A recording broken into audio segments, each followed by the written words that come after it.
Todas las noticias, todas las voces.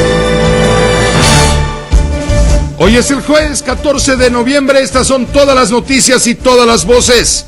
Se prepara ya el aumento al precio del boleto del metro. Pasaría de 3 a 5 pesos. Todo dependerá del resultado de una consulta a la que ha convocado el jefe de gobierno del Distrito Federal. Vamos contigo, Laura Cardoso. Te escuchamos con atención. Adelante. Hola Pepe, buenas tardes. Y como fechas tentativas para esa consulta se tienen el 29 y 30 de noviembre y el 2 de diciembre. El gobierno capitalino planea realizar esa consulta entre los ciudadanos y principalmente entre los usuarios del metro, esto para conocer su opinión sobre si se debe o no incrementar la tarifa del metro. El jefe de gobierno, Miguel Ángel Mancera, dijo hoy que si los capitalinos dicen no a este incremento, que se ha contemplado entre 1 y 2 pesos, no habrá un ajuste tarifario. Sin embargo, en caso de que se apruebe en lo que resta de su sexenio, no habría más incrementos. Un compromiso más que es muy importante que la gente conozca es que si la gente está de acuerdo con esto, no volvería a haber en el sexenio ningún aumento del metro. Pepe también aclara que en caso de aprobarse un incremento, el dinero que se recaude se irá a un fideicomiso que estará permanentemente auditado. Dice que las autoridades del metro ya realizaron un análisis financiero de las necesidades del metro y eso es justo lo que se va a informar a la ciudadanía para que una vez conociendo ese diagnóstico decida si es necesario un incremento tarifario o no. Miguel Ángel Mancera también comenta que se requiere mejorar las estaciones, comprar trenes, poner en funcionamiento los nuevos trenes, mejorar la prestación del servicio y darle otra imagen a las estaciones y zonas de torniquetes. De manera anticipada, Pepe, a esta consulta, el sistema de transporte colectivo ya realizó una encuesta entre 3,600 usuarios, de los cuales, a decir de su director Joel Ortega, solo el 50% avala un incremento. De ese total, solo 900,000 dijeron estar dispuestos a pagar 5 pesos por viaje, cuyo costo actual es de 3 pesos con subsidio, cuando su costo real debería ser de 10 pesos con 50 centavos. Esta es la información que te tengo. Bueno, pero llama la atención, Laura, someten a consulta ciudadana el aumentar o no el precio del metro, pero al mismo tiempo nos están diciendo que el metro se está cayendo de viejo, que le hacen falta trenes nuevos, vagones nuevos, adecuar las estaciones. Vamos, es necesario hacer una serie de arreglos en el sistema para que siga siendo muy eficiente, de manera que los casi 5 millones que utilizan este transporte todos los días, bueno, pues estén en mejores condiciones, no solamente de gusto, de placer por un transporte limpio y eficiente, sino elementales condiciones de seguridad. Yo creo que esas cosas no deben de consultarse, Laura. Así es, Pepe, porque incluso el gobierno capitalino ya tiene listos 1,000 millones de pesos, esto es independiente a si hay consulta o no, para la compra de refacciones. De hecho, se requieren, para precisar un poco más, comprar 45 trenes nuevos, esto solo para la línea 1 y 2, la renovación total de la línea 1, el mantenimiento de 45 trenes de la línea 2. Hay 105 trenes, Pepe, que están fuera de servicio desde hace 10 años aproximadamente, y pues se requieren refacciones para todos los trenes, además de que se requiere 1,200 policías, la contratación de este personal para la seguridad dentro del metro. Sí, han pasado desde los tiempos de Andrés Manuel López Obrador, ¿qué te gusta? Unos 8 a 10 años, en que no le meten sino lo indispensable al servicio para mantenerlo en operación, pero cada vez es más ineficiente, y tú bien lo señalas, Laura, no solamente en términos funcionales, sino también en términos de seguridad. Hace falta dinero, por supuesto, para mantener este esquema que fue inaugurado en el año de 1969. Es decir, el metro tiene ya 42, 43 años, y no, 44 años para ser exactos, y no ha sido atendido debidamente a como la demanda lo requiere. Así es, de hecho las consideraciones de las autoridades capitalinas es que con este incremento podría de 1 peso, 2 pesos, en el primer caso se obtendrían recursos por 1,500 millones de pesos anuales, y en el segundo por 3,000 millones de pesos, que se utilizarían justamente para la rehabilitación de toda la red, Pepe.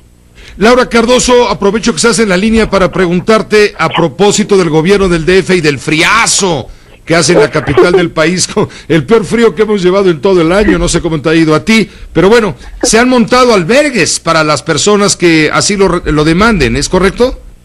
Sí, son 10 albergues que están listos ya con alimento, ropa invernal y servicio médico para la población, sobre todo en situación de calle, Pepe, y todas aquellas familias que viven en zonas altas y marginadas y que, bueno, están padeciendo por este frío que se siente en la Ciudad de México. También se realizarán recorridos nocturnos para invitar a quienes viven en las calles a pasar la noche en estos espacios.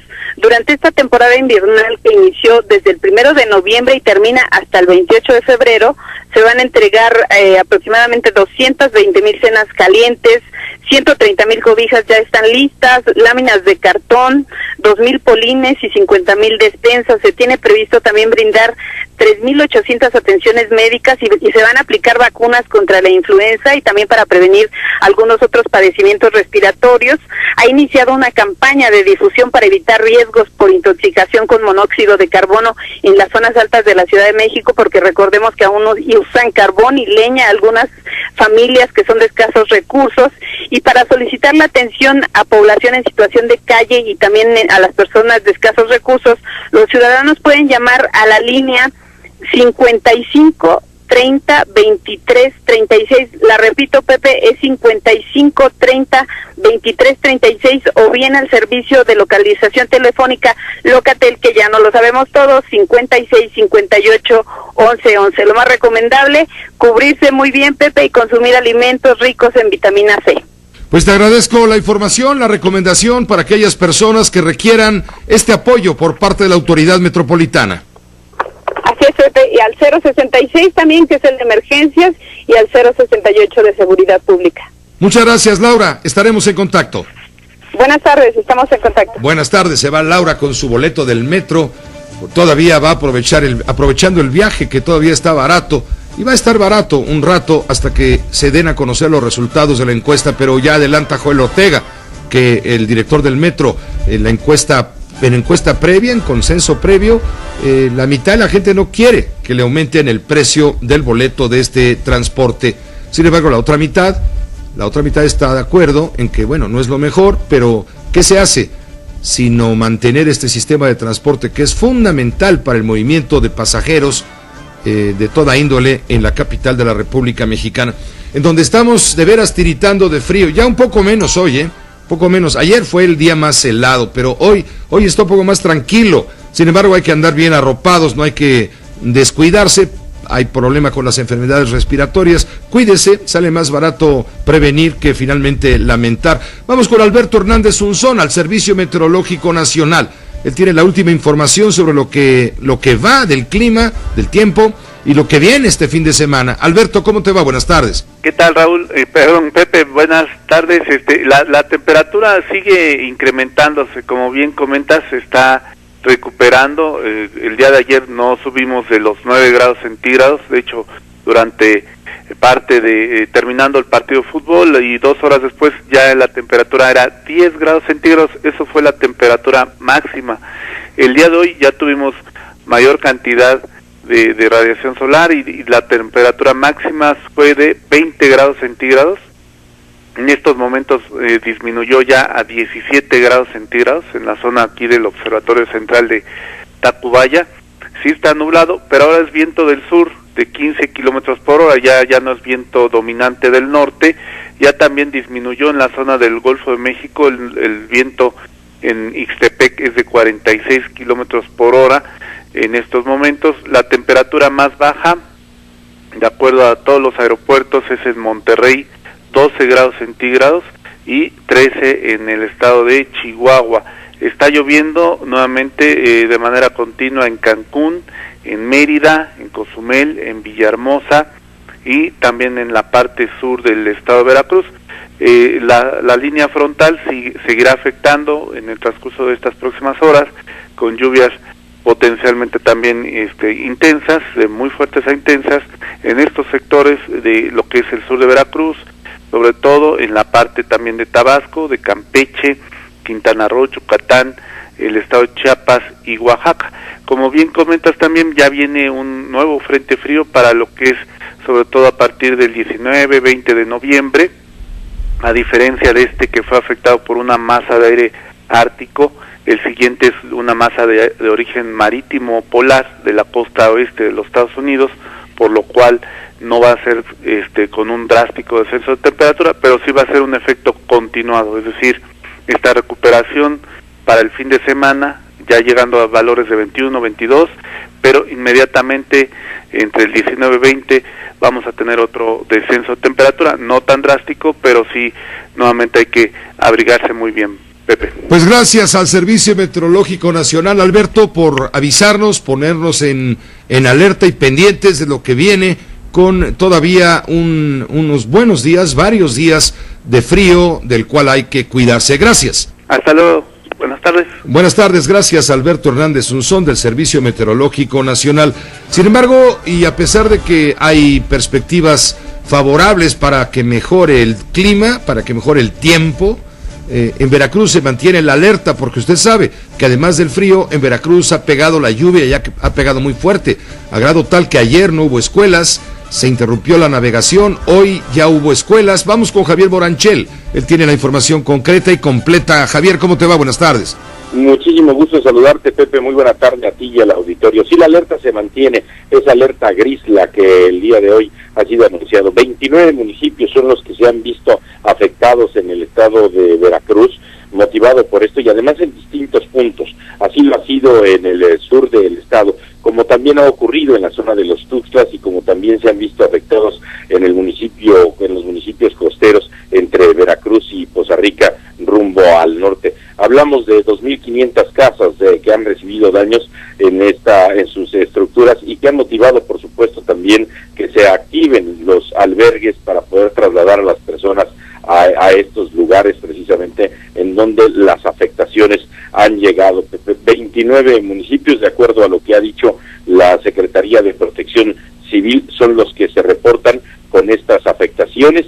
Habrá que esperar lo que vaya siendo el regreso precisamente de las personas a sus lugares de origen. La numeralia además está marcando 12,000 personas, 13 deslaves que ya han sido atendidos y cerca de 30 corrientes desbordadas entre ríos y arroyos. Fueron evacuadas 150 familias en Minatitlán a causa del desbordamiento del río Coatzacoalcos en las comunidades Abundancia y Cachuapan, en aquellos lugares.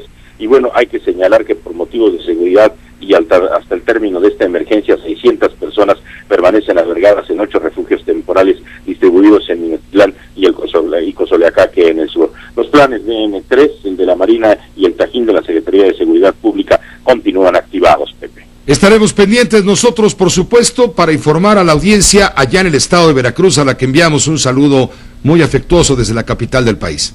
Un fuerte abrazo, buena tarde. Igualmente para ti, gracias Javier Boranchel, corresponsal de Grupo Fórmula Noticias. Vamos a hacer una pausa, vamos a poner unos anuncios, pero de regreso le tenemos todo el cúmulo de información en este jueves. Resulta que los diputados, usted ya lo sabrá, si no ahora estamos aquí para decírselo, aprobaron en horas de la madrugada el presupuesto de egresos de la Federación, esto es, el dinero, más de 4 billones y medio de pesos, billones, dije con B, no con M, 4 billones de pesos, que es el dinero con el que podrá contar el gobierno del presidente Enrique Peña Nieto para los gastos pendientes del año entrante, para la cuenta corriente, etcétera. Vamos a hablar de todo lo que sucedió anoche y en horas de la madrugada en la Cámara de Diputados en la discusión de este presupuesto de egresos, que por cierto fue muy aplaudido por la Casa Presidencial. Fue discutido también por Luis Videgaray, al señalar que habrá más dinero, más recursos para dotar a la sociedad de mejores posibilidades de educación y también construcción de obras de infraestructura impostergables. También el Senado ha aprobado la reforma del IFAI, se transforma este Instituto de la Transparencia y la Información de los Datos. El PRD ha presentado más de 500,000 de firmas solicitando que se haga una consulta sobre la reforma energética. El PRD no quiere que haya reforma energética. Hay otra denuncia en contra de Andrés Granier, de uno de los funcionarios de Andrés Granier en Tabasco, en este caso por probable desvío de casi 400 millones de pesos. Hay una nota que me llama mucho la atención y es la fotografía que aparece en el Facebook del gobernador del estado de Michoacán, Fausto Vallejo.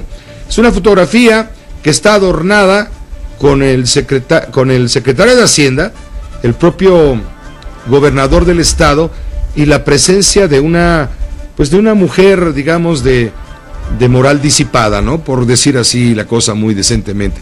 Dicen, no, una prostituta. Bueno, pues es una mujer que de cascos un poco más ligeros, de moral disipada o distraída, o algo así. Pero a alguien se le ocurrió la chistosada de ilustrar la fotografía del gobernador, la página de Facebook del gobernador con esta fotografía, y esto, bueno, pues le ha costado mucho ya a alguien, porque el gobernador ordenó el cese del responsable de manejar las redes sociales, que se llama Cristian Santiago Tapia, para que no ande de chistosito, luego de que apareció la foto de una escort en la página de Vallejo en Facebook. La usuaria Blanquita Servidora se presenta como escort en Morelia. La imagen fue reemplazada por una donde aparece Vallejo en una reunión con el secretario de Hacienda, Luis Videgaray. El cese de Santiago Tapia fue confirmado esta tarde en la Coordinación de Comunicación del Gobierno del Estado de Michoacán. Antes, en la misma página de Facebook del Gobierno de Michoacán, se disculpó el gobierno por la publicación y ofreció sancionar al responsable, quien ya carga con sus huesos, que ya fue con sus huesos a otro perro, porque Fausto Vallejo ya no lo aguanta, ya lo corrieron por andar de chistoso y poner esta fotografía con una mujer, digamos, de moral, le digo, dispersa. Hagamos una pausa, tenemos esto y mucho más después de un corte. Antes de ir más adelante, con la información, vamos a hacer contacto a través de la agencia Cuadratín con el director de este esfuerzo informativo, con Francisco García Davis desde Morelia, luego de la botana que fue en la publicación de esta fotografía en el Facebook, en el lugar de Facebook de Fausto Vallejo, donde aparece, le digo, una edecán, una escort, una acompañanta. A ver, cuéntanos la historia, por favor, completita, Francisco. ¿Cómo te va? Muy buenas tardes. Muy buenas tardes, Pepe. Esta historia inició la noche del martes, alrededor de las 20 horas, cuando en la cuenta oficial de Facebook del gobernador Fausto Vallejo Figueroa apareció de pronto un texto que decía: esta mañana estuve en la Ciudad de México con el secretario de Hacienda, Luis Videgaray, y algunos diputados michoacanos gestionando más recursos para la entidad. Decía el texto que presuntamente escribió el mandatario estatal, pero en vez de aparecer la foto correspondiente de Fausto Vallejo con el funcionario federal, Pepe, en realidad apareció la fotografía, el perfil de una presunta textoservidora que se llama a sí misma Blanquita S. Servidora, y pues ahí aparecían las piernas de esta presunta estudiante de la Universidad Michoacana, porque esa es la identidad que pone en este perfil esta presunta mujer que se autodefine como escort independiente.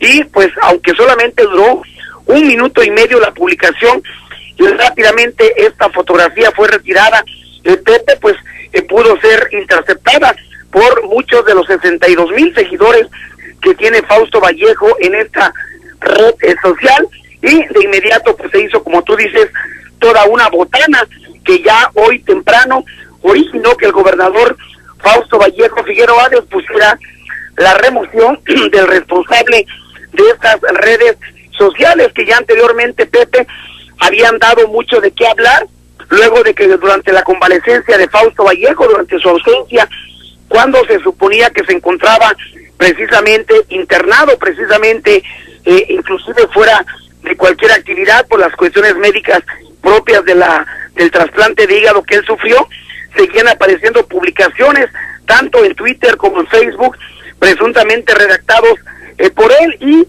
lejos de llamarse a la unidad, a la concordia, pues se aprovechaba para golpetear a propios extraños, particularmente a la senadora Luisa María Calderón, Pepe.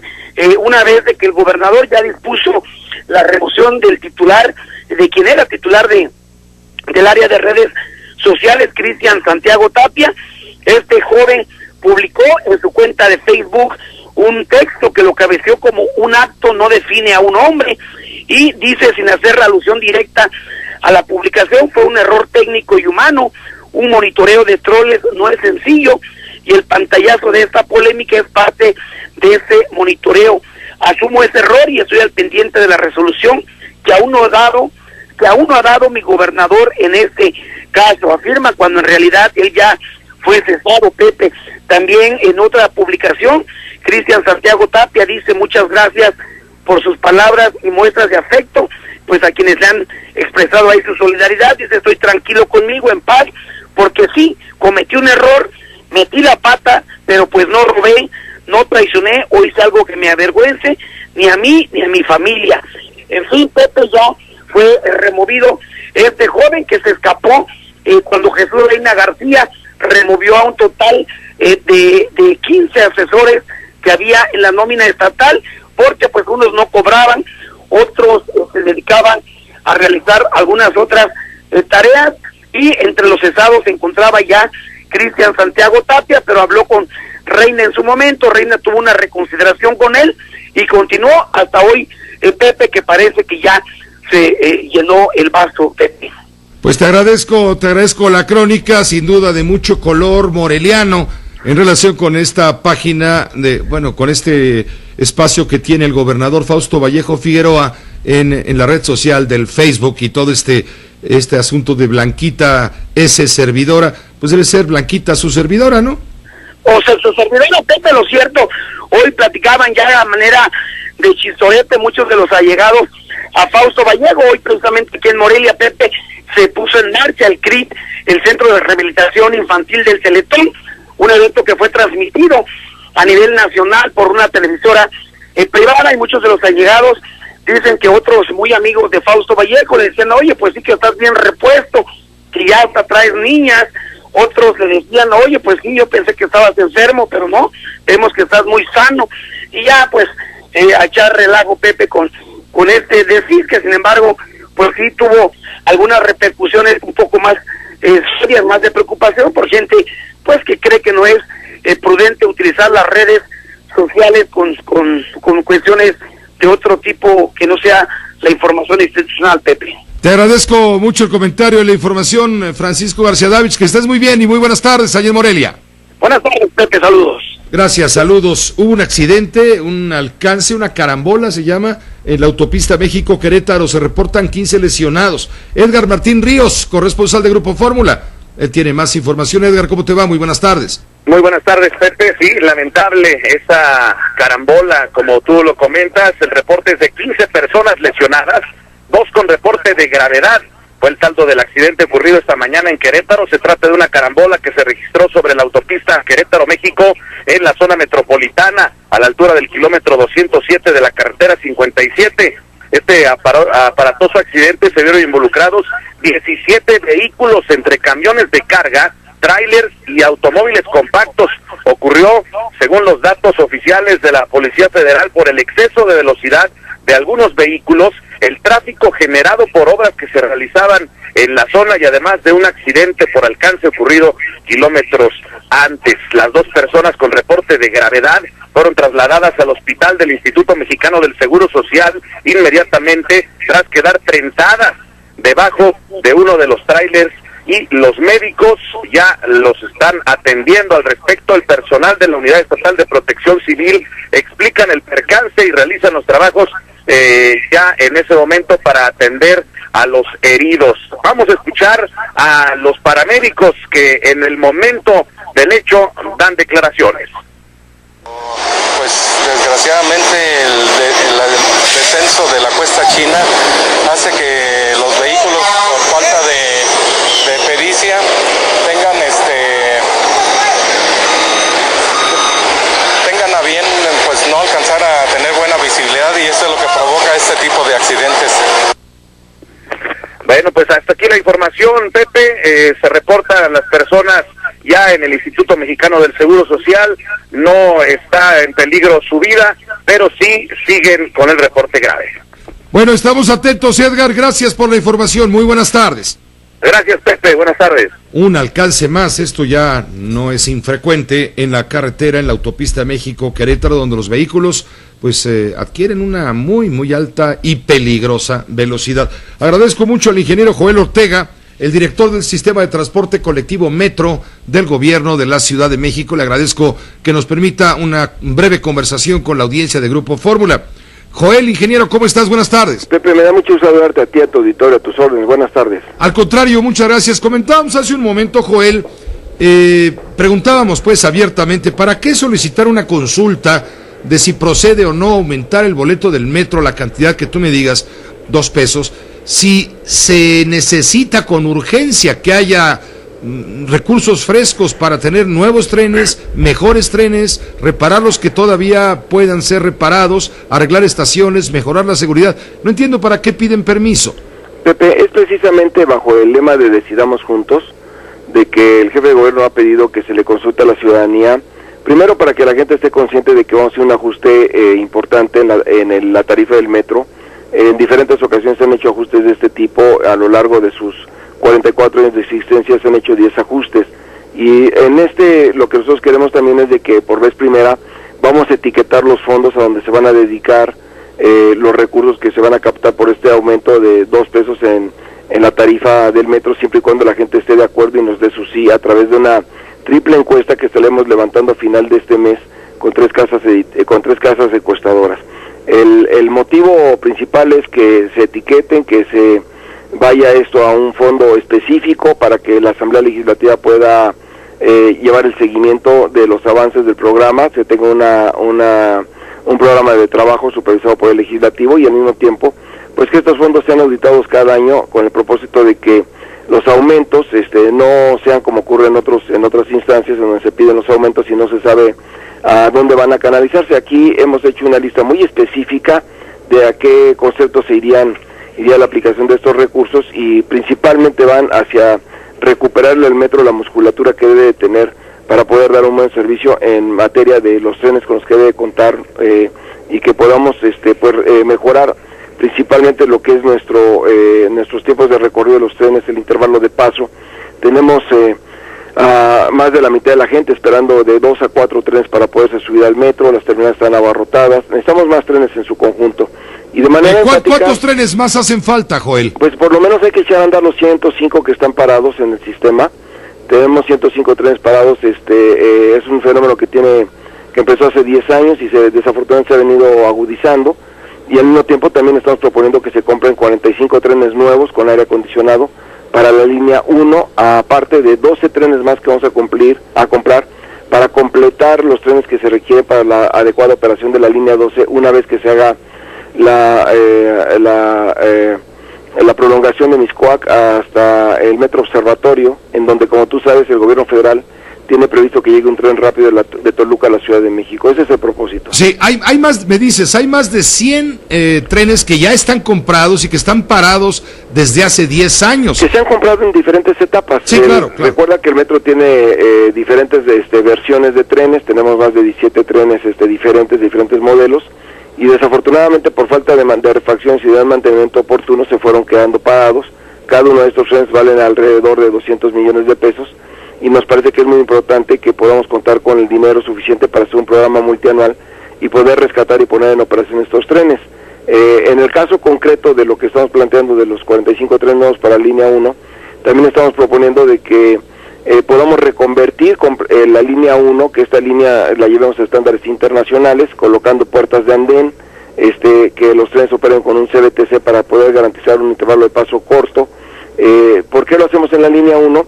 Porque la encuesta que acabamos de realizar nos da claramente las preferencias de la gente, no obstante que conocemos muy bien que la que tiene más afluencia es la línea 2. En la línea 2 hace 10 años se metieron 45 trenes precisamente nuevos, son los más recientes, que son estas orugas que están circulando en Tlalpan, y pues nos hace falta por supuesto más trenes. Hace 3 semanas que tuve la oportunidad de comparecer en la Asamblea Legislativa, les entregué un documento de trabajo a los diputados donde les enlisté cerca de 25 mil millones de pesos en proyectos que no se han realizado en el metro, y que es importante ya que comencemos su actualización, porque pues muchas de estas cuestiones son de orden tecnológico, ya muestran obsolescencia y necesitamos actualizarlas. Hace tiempo, no hace mucho, Tania Müller, ella es responsable en el área correspondiente del gobierno de la ciudad, dijo, ¿no?, que se iba a tener que aumentar el boleto del metro. Se armó un escándalo tal que tuvo que salir el jefe de gobierno a decir, no, espérense tantito, por el momento no hay nada, es decir, se calmaron las aguas, pero ya desde entonces Tania nos había puesto en la atención de la gravedad del problema que, pues al parecer, Joel, es insostenible, ¿no? Y la verdad es que se nos ha venido, Pepe, degradando el servicio, o sea, la calidad cada vez es que tenemos demasiadas interrupciones por fallas en los trenes. Hay un concepto aquí en el metro que se llama la fiabilidad del servicio, que es el número de kilómetros que circula en tren sin avería. Hace 7 años, estamos a un 25% que hace 7 años. Es decir, la gente que nos está escuchando sabe que en algún momento por las bocinas le tenemos que pedir que desalojen un tren, o ven que se ponche una llanta, o ven que se quedan pegadas carbonos, o las puntas se desprendieron. Tenemos fallas que, por supuesto, no sacaríamos un tren que pudiera poner en riesgo la operación del servicio, pero yo creo que sí es importante ya que vayamos a un programa de mantenimiento general, y al recuperar estos trenes, pues podemos ya tener, como marcan los estándares internacionales, pues algo más adecuado. Es decir, nosotros debemos de tener solamente 38 o 40 trenes en mantenimiento, tomando en consideración que nuestro flota es de 380 trenes, y nos parece que esto es muy importante que la gente lo sepa. Vamos a ir en los días siguientes a una extensa campaña interna en el metro, vamos a repartir los compromisos, que la gente sepa cuáles son nuestros compromisos, van a estar en nuestra página de internet, en las redes sociales en donde el metro participa. Y por supuesto que también la gente sepa que estos compromisos son para que se vayan evaluando año con año, y en las mamparas estaremos colocando pues en donde ya empezó la inversión, cómo vamos a actualizar la renovación de estaciones, porque vamos a comenzar con un ejemplo, con un proyecto piloto, pero después lo extenderemos a toda la línea 1, en donde el propósito es que las estaciones de la línea 1 se reconviertan completamente, revestirlas, como ya te digo.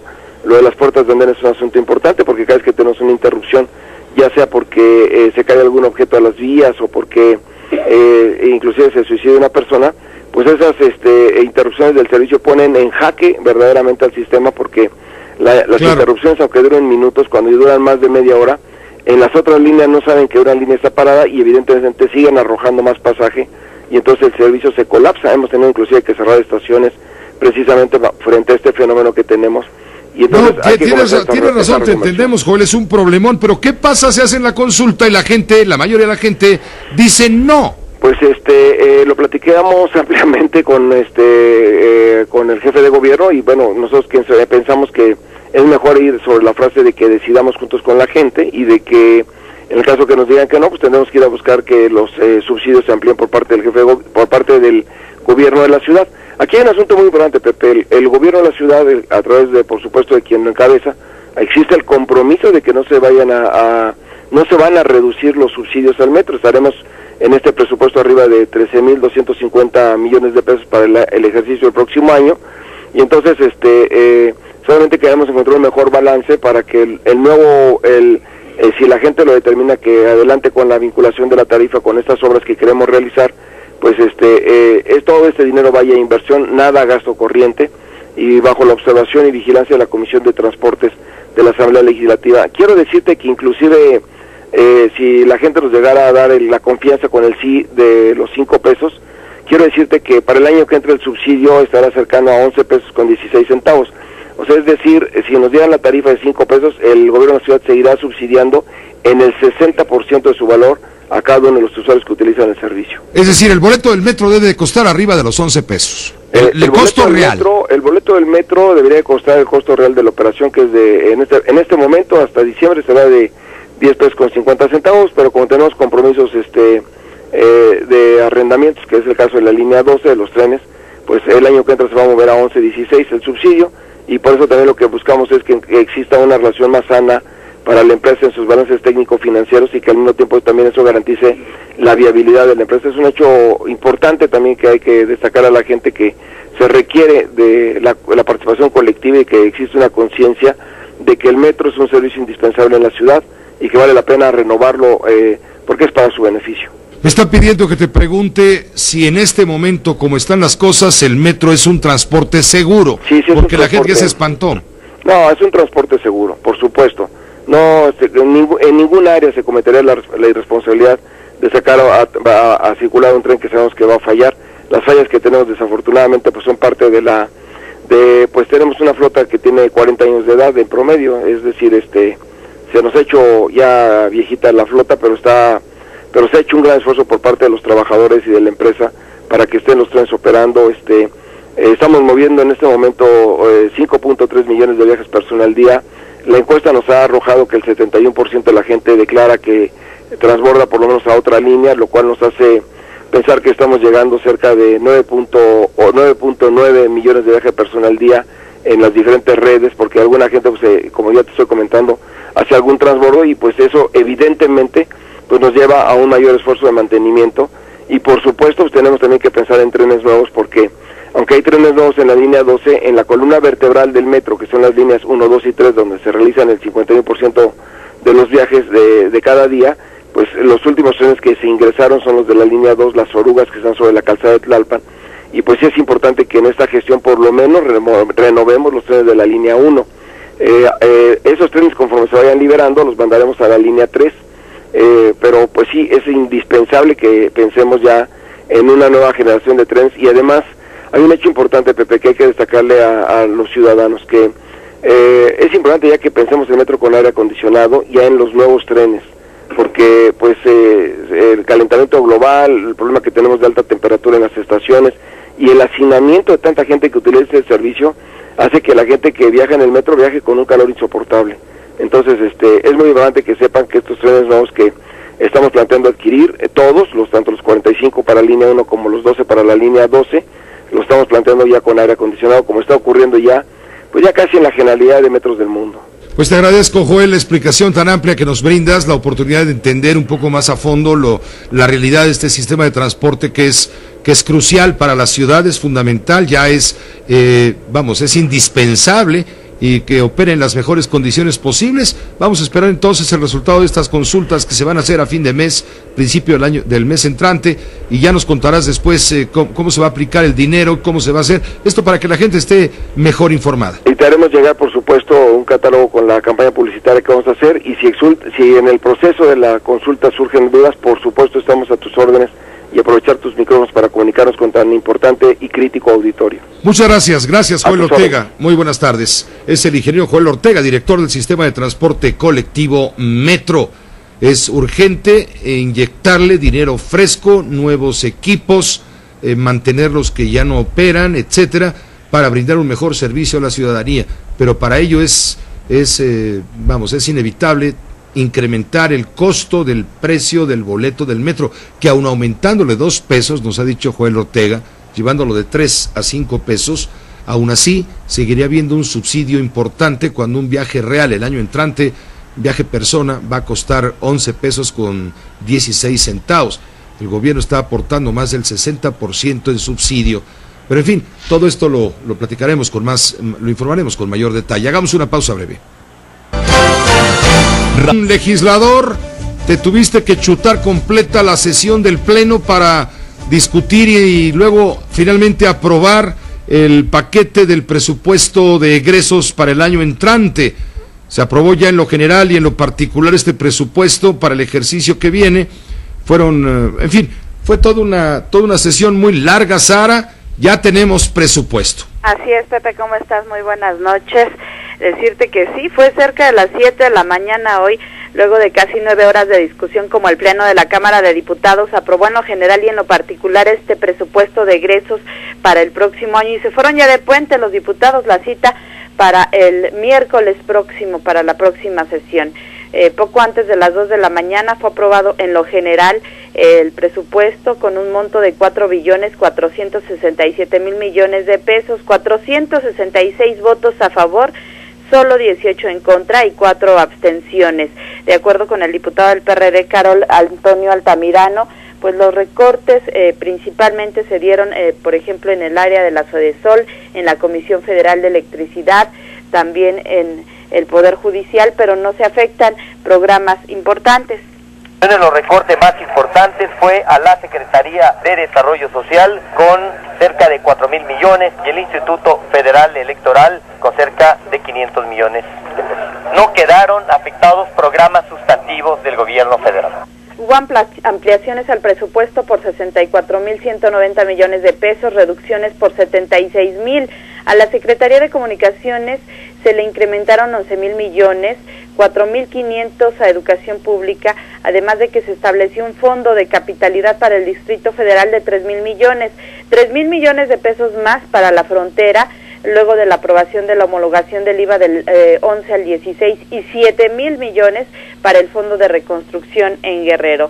De último momento, los diputados reincorporaron la prohibición de que altos mandos puedan tener un aumento en sus percepciones, es decir, el presidente y servidores públicos como secretarios de Estado, legisladores, ministros de la Corte y consejeros van a recibir el próximo año el mismo salario que este 2013, no van a tener aumento. Lo que sí es que se eliminó el candado que abre la posibilidad para el incremento de sueldos, pero a los mandos medios y de ahí para abajo. Esto conforme a la inflación.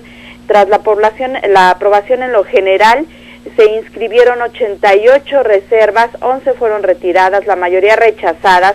Entre las aprobadas, una propuesta por la perredista Malú Micher para que sea el sector salud la instancia que reparta los anticonceptivos. La pensión universal va a disponer de recursos por 45.000 millones de pesos. El diputado del PRI, Raimundo King, garantizó que no va a haber despilfarros. Se han establecido criterios estrictos para que el presupuesto sea ejercido con transparencia. En el PAN justificaron el voto a favor, advirtieron que van a ejercer la facultad de fiscalización. Así lo dijo el diputado Damián Cepeda. En tribuna, el diputado de Movimiento Ciudadano, Alfonso Durazo, pues señaló que no avalarían lo que llamó derroches de carnaval, porque los impuestos, dijo, van a llegar en cascada y los beneficios sociales los van a recibir los mexicanos, pero apenas con un gotero. Señaló que esta propina presupuestal, lo que él llamó, pues no va a servir para que los diputados den la cara en sus distritos. Decirte que por primera vez en estas últimas fechas, pues en la bancada del Movimiento Ciudadano hubo un voto dividido. Siempre han votado en bloque este grupo parlamentario, no fue así el día de hoy. Fueron 7 votos a favor, 11 en contra, una abstención y un ausente, por lo que Ricardo Monreal pues dijo que fue uno de los días más tristes, y los diputados aprobaron un fondo de 5.000 millones de pesos que servirá para que cada uno de los 500 legisladores destine 10 millones a las obras de infraestructura que considere conveniente. El reporte que tengo, Pepe. Es decir, es un dinero que le van a otorgar a cada legislador en su calidad de representante popular para que tenga con qué enfrentar las demandas de sus electores. Así es, Pepe, son 10 millones de pesos para cada uno de los 500, que propiamente pues no son para ellos, pero sí ellos van a poder decidir a dónde se aplican, en qué obras de infraestructura o en qué obras relacionadas con el deporte se aplican estos 10 millones, sobre todo, bueno, pues para los distritos que ellos representan. Sí, pero ¿alguien les va a pedir cuentas? Sí, este recurso se tiene que aplicar a través del gobierno federal. Vamos, no es que a ellos les vayan a dar los 10 millones, ellos tienen que decir a qué proyectos se van a ir estos 10 millones de pesos o una parte. No es, digamos, que les entreguen los 10 millones y ellos pues hacen uso de manera discrecional. Tienen que inscribir estos proyectos y decir dónde se van a aplicar, porque si no, pues no podrían recibirlos. De todas maneras, los señores diputados le metieron tijera y grande a la propuesta que originalmente habían aprobado el 31 que había planteado el presupuesto de ingresos el 31 de octubre pasado. Le metieron tijera al dinero que va a tener el gobierno el año entrante para utilizar, para gastar, invertir, en fin. Le metieron una tijera y le tumbaron al presidente cerca de 13.000 millones de pesos. No doy la cifra exacta porque es llenar de números el micrófono, pero sí son 13.000 millones de pesos menos de lo que había planteado en su propuesta el presidente Peña Nieto. Así es, fueron 13.000 millones de pesos que no se aprobaron en la ley de ingresos y que tuvo que hacer reasignaciones ahora ya en el presupuesto de egresos. Como esos recursos no van a ingresar a las arcas del Estado, pues ahora hubo recortes en algunas áreas, y ya nos lo decía el diputado del PRD, integrante de la Comisión de Presupuesto. Pemex, la Comisión Federal de Electricidad, la Sedesol, el Poder Judicial, pues fueron algunas de las dependencias, de las instancias afectadas por estos recortes para ajustar este presupuesto que no se va a recibir estos ingresos, Pepe. Te agradezco mucho la información, ya iremos conociendo detalles de lo que se aprobó en horas de esta mañana ya, porque fueron las 7 de la mañana. Te agradezco mucho y estaremos en contacto, Sara Pablo. Claro que sí, buenas noches, Pepe. Muy buenas noches, gracias, vete a descansar un rato. Sara Pablo no para, estuvo presente en vela, por supuesto toda la noche viendo cómo se discutían los puntos en particular, cuando se había aprobado ya en lo general al filo de las 2 de la mañana. Maru Rojas, ¿cómo se tomó esta aprobación del presupuesto de egresos en la Casa Presidencial de Los Pinos? ¿Cómo te va? Buenas tardes. Pepe, desde muy temprano hoy el presidente de la República hizo un reconocimiento a la labor del Congreso por haber aprobado incluso mucho antes del tiempo que se les marca como fecha límite este presupuesto, un presupuesto que dice permitirá sacar adelante todos los proyectos que tiene su administración y sobre todo hoy le dedicó la visita, la gira de trabajo a su tierra mexiquense, sobre todo municipio de Catepec, Colinas de Catepec. La Escuela Juventino Rosas es una escuela de tiempo completo. La anterior administración dejó este programa de escuelas de tiempo completo en 6 horas diarias. Su administración desea ampliarlo de 6 a 8 horas diarias, que los niños entren a las 8 de la mañana, salgan a las 4:30 de la tarde, que tomen ahí sus alimentos, que se les resuelvan las tareas, pero también que tengan una especie como de ayuda para poder sobresalir en las áreas que hoy están siendo rezagadas, y que lo dice la OCDE, matemáticas, en las ciencias, en todas estas renglones, Pepe. Y en ese sentido, el presidente de la República dijo que gracias a la aprobación que acaba de tener el Congreso hoy, no se trata de un presupuesto que vaya a ser empleado en la burocracia nacional. Se trata de un presupuesto que va directamente a la inversión, que va a permitir mayor número de escuelas de calidad. Hoy solamente hay 6,000, para el próximo ciclo escolar serán 15,000 de este tipo de planteles de tiempo completo, y para el término de su administración se pretende llegar a 40,000 escuelas. Todo gracias a este tipo de acciones que en conjunto varios poderes participan, como en este caso el Poder Legislativo. Reconocimiento a la Cámara de Diputados por la aprobación que hicieron de este presupuesto, que nos va a permitir construir más escuelas de tiempo completo. Hay un rasgo muy importante. Primero, es un presupuesto que privilegia y prioriza el gasto en inversión para infraestructura, para carreteras, para escuelas, para construir más preparatorias y más universidades, y evita que el gasto, o más bien que estos ingresos y gasto que habrá de hacerse, vaya a la burocracia.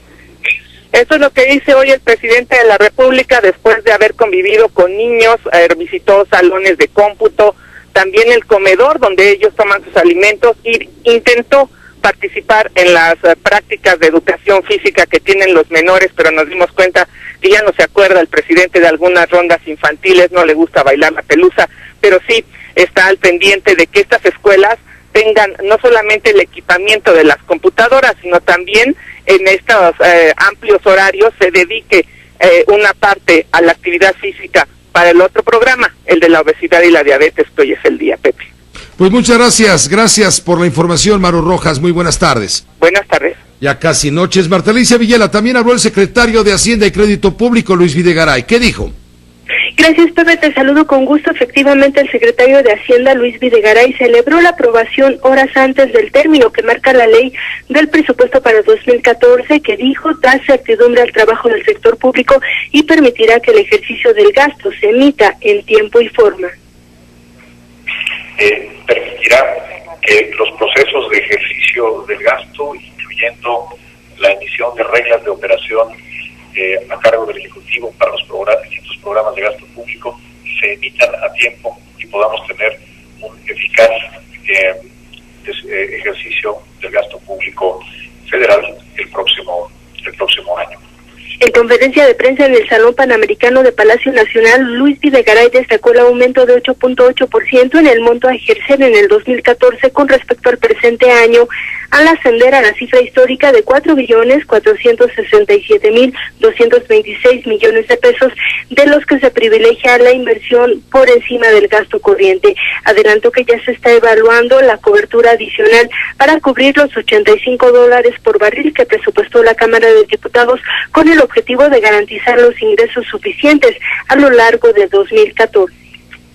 Con respecto a las coberturas petroleras, hemos concluido ya la adquisición de coberturas para el año 2014. Hemos en principio cubierto lo que era el nivel de precios propuesto en la ley de ingresos cuando se envió a la Cámara de Diputados, de $81 por barril.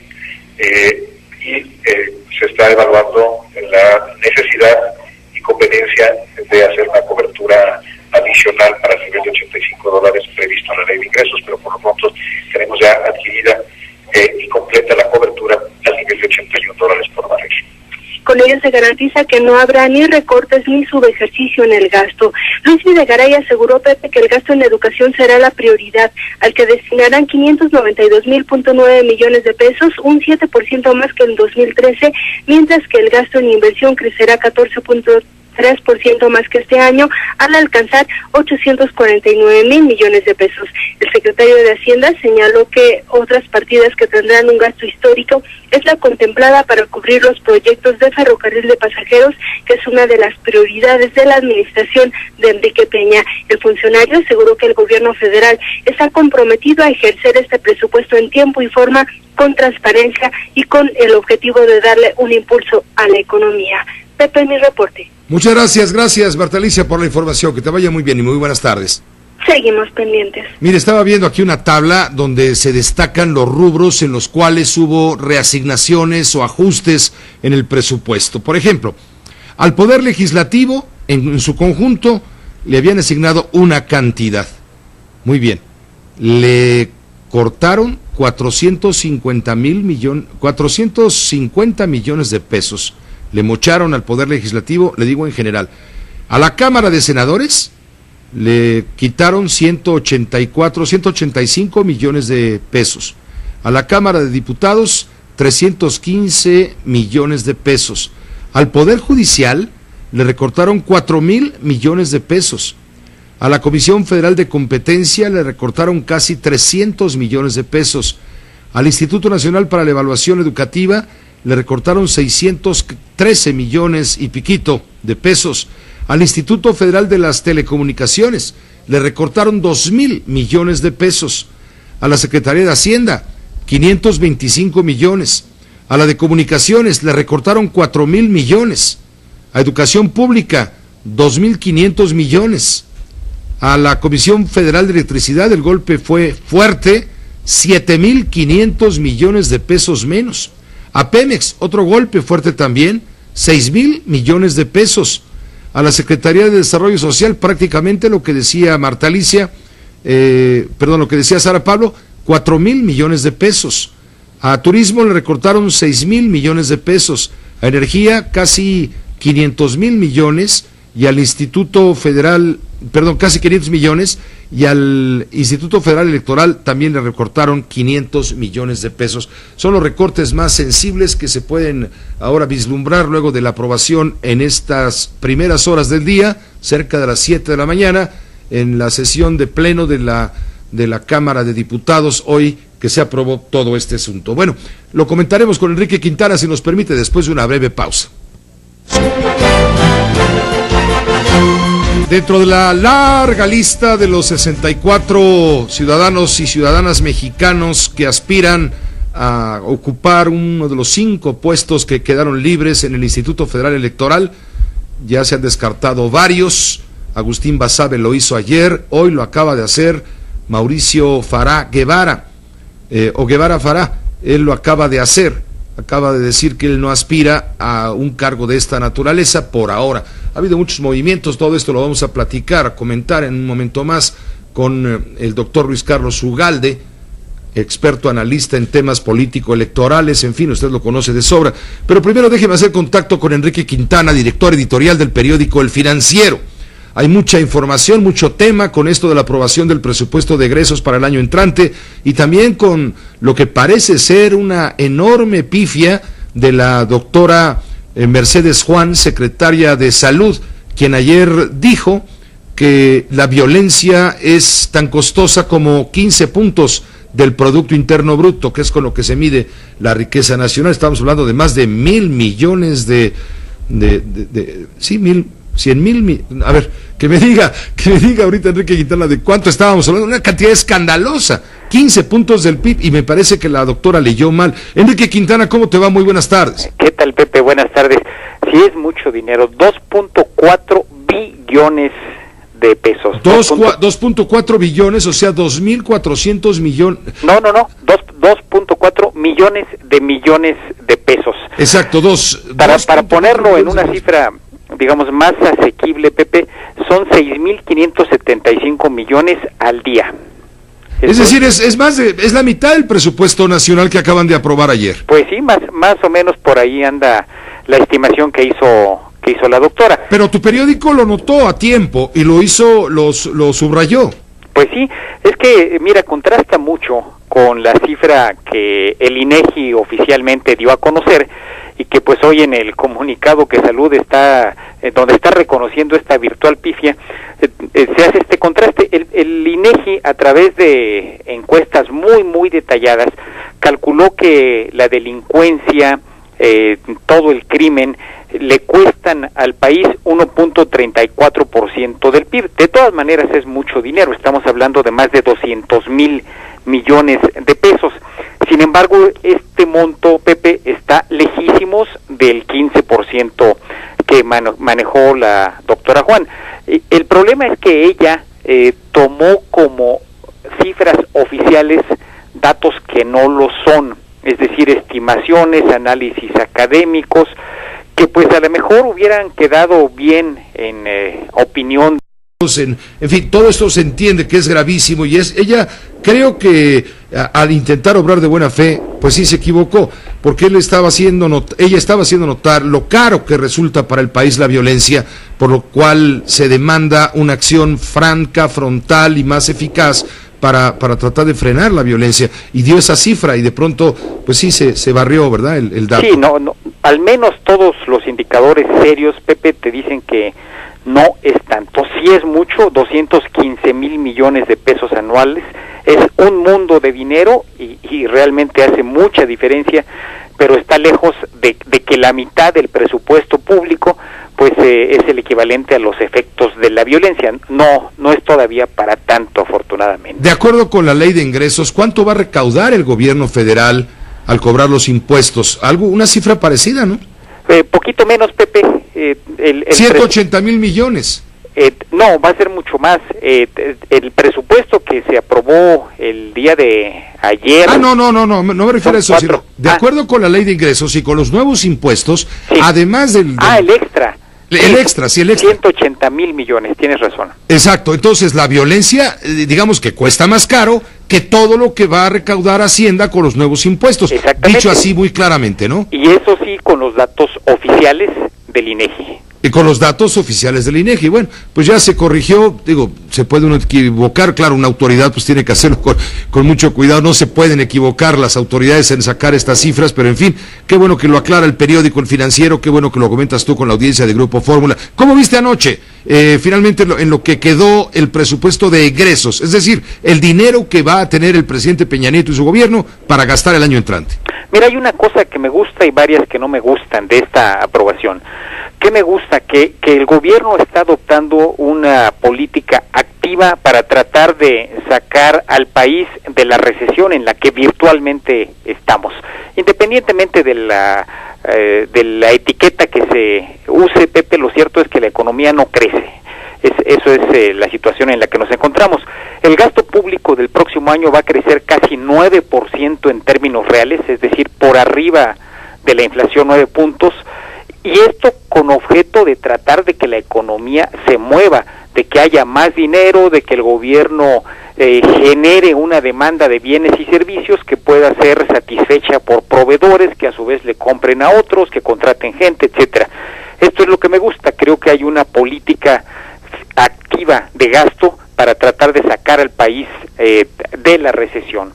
No me gusta que no se cambió prácticamente nada sustantivo de la estructura del gasto, Pepe. Sigue siendo mayormente orientado al gasto corriente y no tanto al gasto de inversión. El gasto corriente te refieres pago de salarios, de la burocracia, por ejemplo. Tiene dos componentes principales el gasto corriente, el gasto en lo que se llama servicios personales, que efectivamente es principalmente pago de salarios de toda la burocracia en el gobierno central y paraestatales, y también la compra pues de lápices, plumas, muebles, etcétera, etcétera, necesarios para la actividad pública. Y el otro componente es política social, todos los subsidios, transferencias, todos los programas sociales forman parte también del gasto corriente. Indispensable sin duda, y en algunos casos positivos, en otros no tanto, de acuerdo a todas las investigaciones hechas. Y la otra parte que no me gusta de este presupuesto, Pepe, es que en realidad hay muy poco avance en materia de transparencia y rendición de cuentas. Hay una asignatura pendiente que esperemos en los próximos meses los legisladores aborden para poderle dar pues mucho más claridad a todo este dinero, al uso que se le da a todos estos recursos, tanto en el ámbito federal como en el ámbito estatal, porque hay que acordarse que de todo este dinero, pues más o menos la mitad acaban gastándolo los estados y municipios, Pepe. Pues te agradecemos, Enrique, este primer vistazo, bastante profundo, por cierto, de lo que salta a la vista inmediatamente después de aprobado el documento de anoche, bueno, de esta madrugada. En lo general, porque pues ya ves que en lo particular todavía están ahí metidos. Te agradezco mucho, Enrique, que estés muy bien y te mando un fuerte abrazo. Gracias, Pepe, muy buenas tardes. Muy buenas tardes, ya muy buenas noches, 7:16 hora del centro. Gracias a Enrique Quintana, director editorial del periódico El Financiero. Pues sí, se patinó la secretaria de Salud, ya incluso lo reconoció y ya se corrige esa cifra respecto a cuánto vale o cuánto cuesta al país la violencia, que de todas maneras 200,000 millones de pesos al año sigue siendo una cantidad exorbitante. En este momento está sonando muy fuerte en las redes sociales y a través de algunos medios de información una fotografía que ha sido publicada, ha sido subida a las redes, en donde aparece Hugo Capriles, el ex candidato venezolano a la presidencia, principal opositor del chavismo, en este caso principal opositor de Nicolás Maduro, aparece al lado del mexicano Javier Lozano Alarcón, senador de la República del Partido Acción Nacional. Bueno, esta fotografía, fíjese lo que son las pifias, no es una fotografía, es un video, y fue mostrada por la televisión venezolana, esta imagen donde, según dice la televisión venezolana, que está bajo el control del presidente Maduro, del chavismo, aparece Hugo Capriles al lado de un conspirador. Y bueno, un conspirador, ¿cómo que un conspirador? Sí, resulta que Venezolana de Televisión, que es televisora pública, la televisora del gobierno de Maduro, denunció el probable vínculo del opositor Enrique Capriles con el empresario Fayez Ramadán Mahmoud Daga, al que acusa de conspirador. Sin embargo, en la fotografía que se muestra, se evidencia, para evidenciar este vínculo, no aparece este señor Fayez Ramadán Mahmoud Daga, no, el que aparece es Javier Lozano Alarcón, como dueño de una empresa que se llama Tiendas Daca. Escuche usted.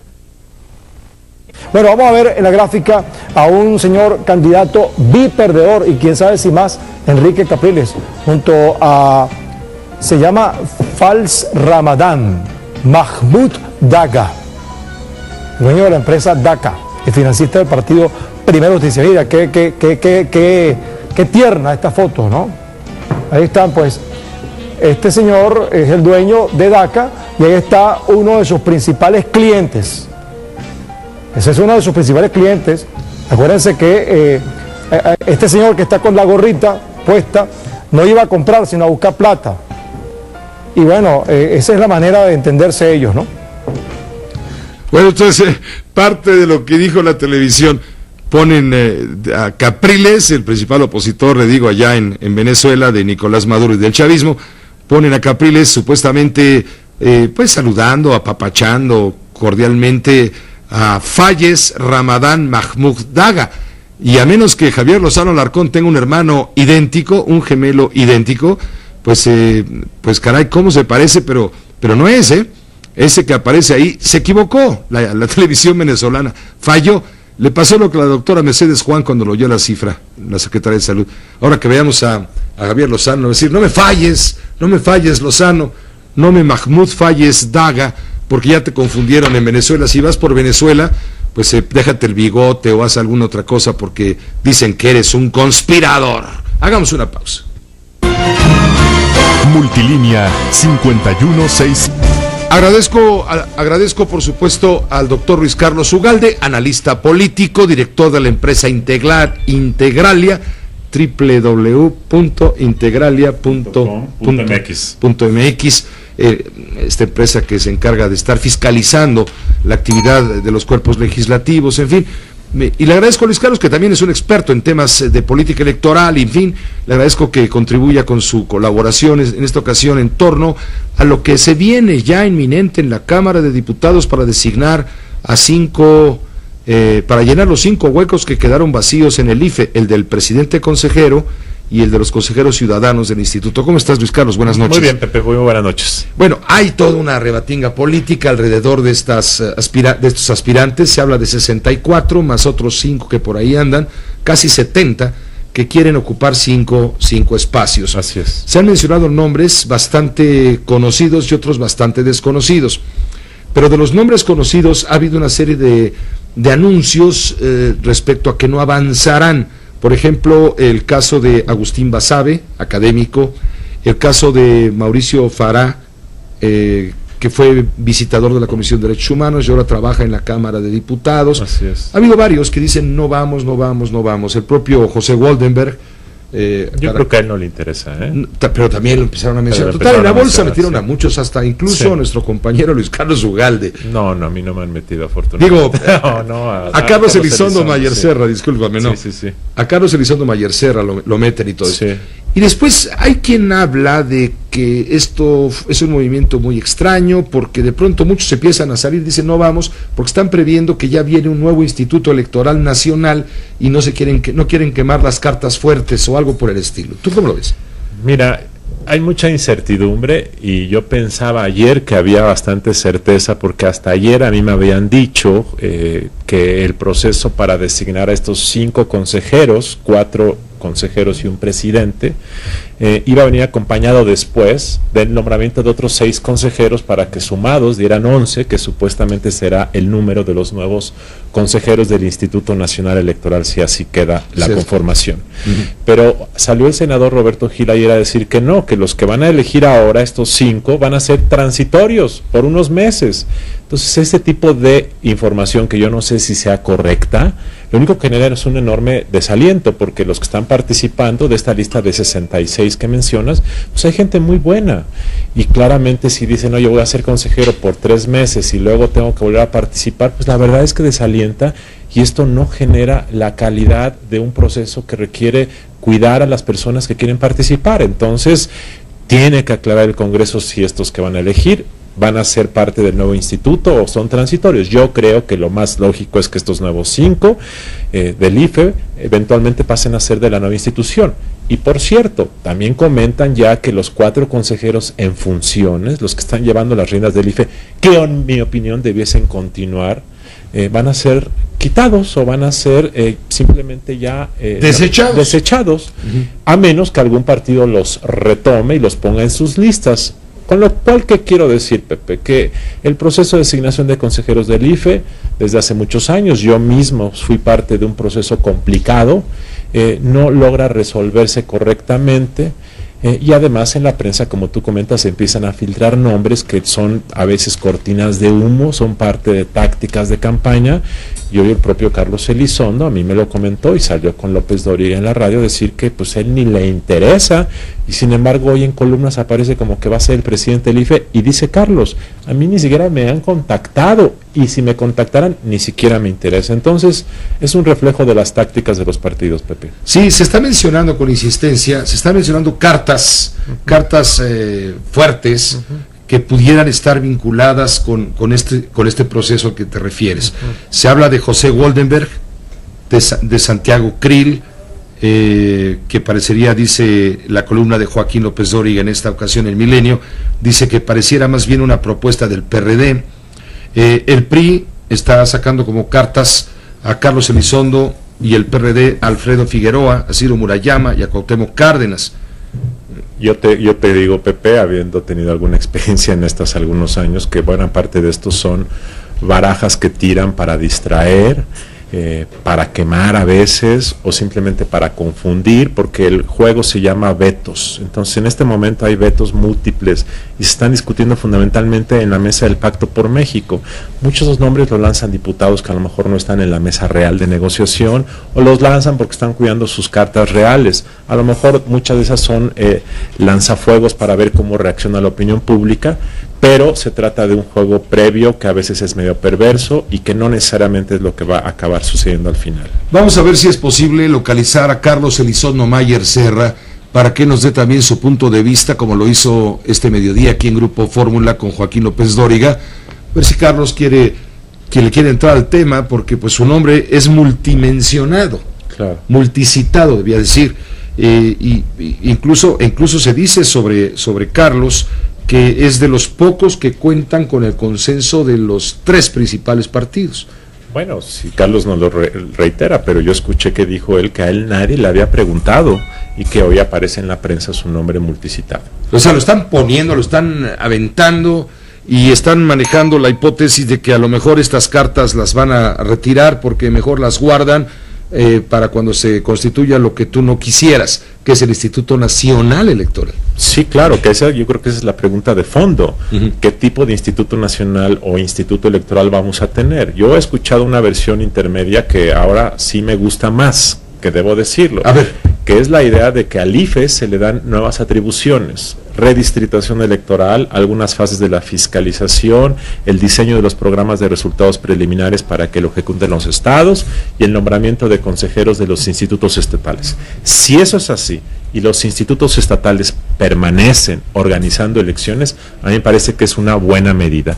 Y si es así, no hay necesidad de cambiarle el nombre al IFE. ¿Para qué le pones Instituto Nacional a una marca IFE que es ampliamente conocida? De tal forma que en la realidad lo que se trataría sería de darle algunas nuevas atribuciones al IFE, y eso sí me parece correcto. Pero la idea original de nacionalizar todo en el IFE que planteó originalmente el PAN de Gustavo Madero no me gusta nada y me parece que sería un gran error. Pues Carlos, permíteme un momento, vamos a hacer una pausa y regresamos contigo. Con todo gusto. Radio Fórmula. ¿Cuál es la diferencia de este programa con otros, de este noticiero con otros? Que aquí los colaboradores, analistas y demás son noticia, suelen ser noticia. Es el caso de Jorge Castañeda, el doctor Luis Carlos Ugalde y claro, el doctor Carlos Elizondo Mayer Serra, ya no digamos Rosario Robles. Carlos Elizondo, ¿cómo te va? Buenas noches. Buenas noches, Pepe.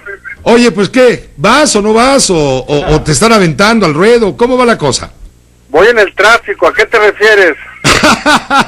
Me refiero al Instituto Electoral, eres multimensionado. Mira, Pepe, es un honor estar mencionado en ese tipo de oportunidades, pero ciertamente no voy. Te están mencionando como que ibas, pero que mejor te van a guardar cuando venga la resolución en torno a un Instituto Nacional Electoral, y entonces sí, en grande te pueda servir. Pues mira, la verdad es que tampoco en ese. No tengo ningún objetivo de llegar a una organización como esta. Es un honor para muchos mexicanos, pero yo no creo en la forma que están organizadas. Me parece que son muy caras, que le sobra gente, que el mecanismo de comisionados o de consejeros lleva muy poca claridad en la dirección de a dónde vas. Luego hay muchos intereses ahí representados. Y además creo que debemos de movernos a un régimen donde la administración electoral sea algo sencillo, burocrático, sin toda esa parafernalia. Finalmente hay un mecanismo judicial para dirimir las diferencias. Entonces creo que es mejor que me quede contigo, Pepe. Te mando un fuerte abrazo, Carlos. Te mando un saludo muy cordial también, Luis Carlos Ugalde, que te está escuchando puntualmente. Luis Carlos, un abrazote.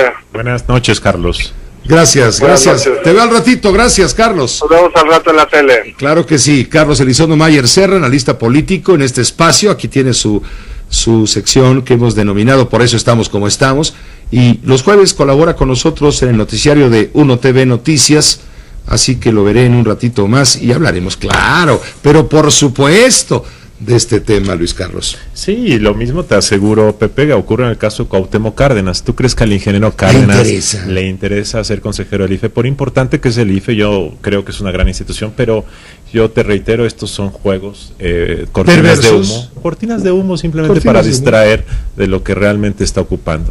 Ahora, quiero antes de concluir esta charla, yo he sido aquí muy crítico de la reforma del INE, y ya te lo comenté, creo que la solución intermedia que se está planteando es buena, y si es así, no vale la pena cambiar al IFE, puede seguir siendo un IFE con nuevas atribuciones.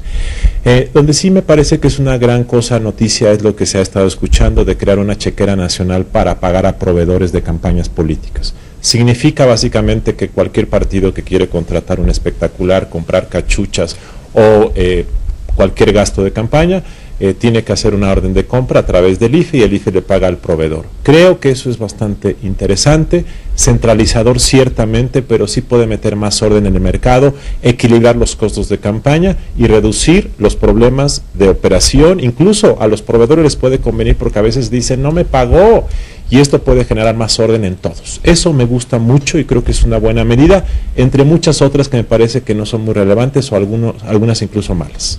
Ya hablaremos también de lo que viene en la reforma política. Por ejemplo, se está hablando de sí o no a la segunda vuelta electoral. Yo creo que eso no va a pasar, Pepe, no va a pasar, porque a pesar de que al PRI le convendría como partido de centro, siempre los partidos de centro les conviene, porque a la derecha le conviene más que gane el centro que la izquierda, y a la izquierda le conviene más que gane el centro que la derecha. Pero en México hay ahorita un ambiente anti-PRI a nivel regional que es real, así que el PRI no lo va a dejar pasar, y el PRD tampoco está cierto que le conviene. Eso no va a pasar. Lo que ojalá sí pase y sería un gran cambio transformacional sería el tema de la segunda vuelta, de la reelección legislativa y de presidentes municipales. Eso sería la gran transformación política de los últimos 50 años en México. Gracias, Luis Carlos. Gracias, que estés muy bien. El doctor Luis Carlos Ugalde. ¿En dónde consulta usted todos los análisis de Luis Carlos Ugalde? Bueno, en el periódico El Financiero. Y en integralia.com.mx. En integralia.com.mx. Vamos a una pausa, regresamos. Prácticamente al cierre informativo hacemos contacto nuevamente con Francisco García Davich, director de la agencia Cuadratín. Ha trascendido que el obispo de Apatzingán, Miguel Patiño Velázquez, dejará su cargo en las próximas semanas, probablemente a fines de mes. ¿Por qué razón? Porque cumple 75 años y es la edad que lo obliga a separarse del cargo de acuerdo con el derecho canónico. Sin embargo, se rumora que él deja el cargo porque pues él habló de la violencia, denunció la violencia, su vida corre peligro y ya no lo quieren en Apatzingán. Tú tienes el dato completo, Francisco, ¿cómo te va otra vez? Hola, Pepe, nuevamente saludos a ti y al auditorio, y efectivamente, pero no solamente el obispo de Apatzingán, Miguel Patiño, habrá de dejar su cargo en diciembre, Pepe, sino que también se confirma que Monseñor Alberto Suárez Inda, quien es el arzobispo de Michoacán, el jefe de la Iglesia Católica en la entidad, la máxima autoridad, también se jubila, y consecuentemente entre diciembre y enero, Pepe, los michoacanos dejarán de tener, los feligreses católicos por supuesto, a dos de sus máximos íconos que se van porque simple y sencillamente han cumplido ya con lo que establece la propia ley en la materia y se retiran, Pepe. Pues te agradezco la información, pero se retiran por edad, de acuerdo con el derecho canónico. Pepe.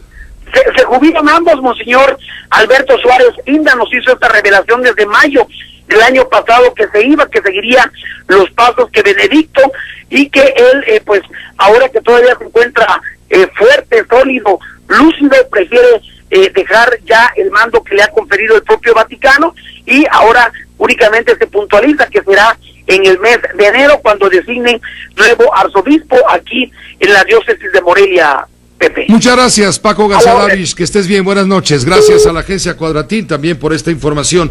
Hablando de notas religiosas, se ha trascendido que el arzobispo de Acapulco, Carlos Garfias, informó que los sacerdotes de la región han empezado a recibir talleres de capacitación para saber cómo actuar en caso de balaceras para proteger a la feligresía.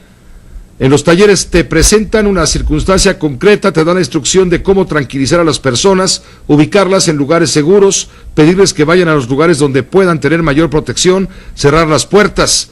Se dijo que se han realizado talleres en las colonias Zapata, Jardín y Hogar Moderno de Acapulco, y el objetivo es que todos los sacerdotes de la Arquidiócesis de Acapulco reciban capacitación para asumir protocolos de seguridad. Lo hemos ido haciendo con instancias de gobierno y también algunas organizaciones de la sociedad civil. Y otra más de religiosas. El Papa ha trascendido, está en la mira de la mafia calabresa. La información es de la TV Española.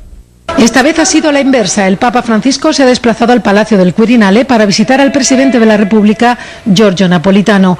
Allí, frente a miembros del gobierno, ha pedido que el Estado la crisis económica alivie las consecuencias de la crisis económica en los ciudadanos.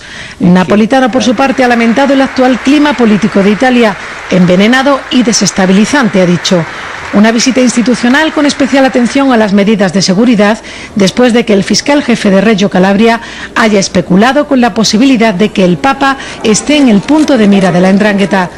Según Nicola Graterri, porque le puede perjudicar la determinación de Francisco de hacer limpieza y reformar el Banco Vaticano. El fiscal Graterri cree que el Papa puede correr riesgo, aunque no sabe si la mafia está en condiciones de atentar contra él. La Gendarmería Vaticana no infravalora la hipótesis, pero piensa que sería muy arriesgada para la mafia calabresa, acostumbrada a actuar con extrema cautela. En cualquier caso, dice, indicios de un atentado contra el Papa en estos momentos no hay. Multilínea 51. Hasta aquí llegamos en este jueves con todas las noticias y todas las voces. A nombre de todo el equipo, le agradezco su atención, su confianza y todo lo demás. Lo invito para que en estas frecuencias radiofónicas sintonice a Mari Carmen Cortés, Pepe Yuste y Marco Antonio Mares en la Fórmula Financiera. Y en televisión, bueno, las noticias con Mario Ávila, entrevistas y comentarios también en Fórmula. Más tarde nos vemos en la tele y mañana nos leemos en Excelsior. En la página, también estamos a sus órdenes, en la página de internet. Gracias, hasta mañana.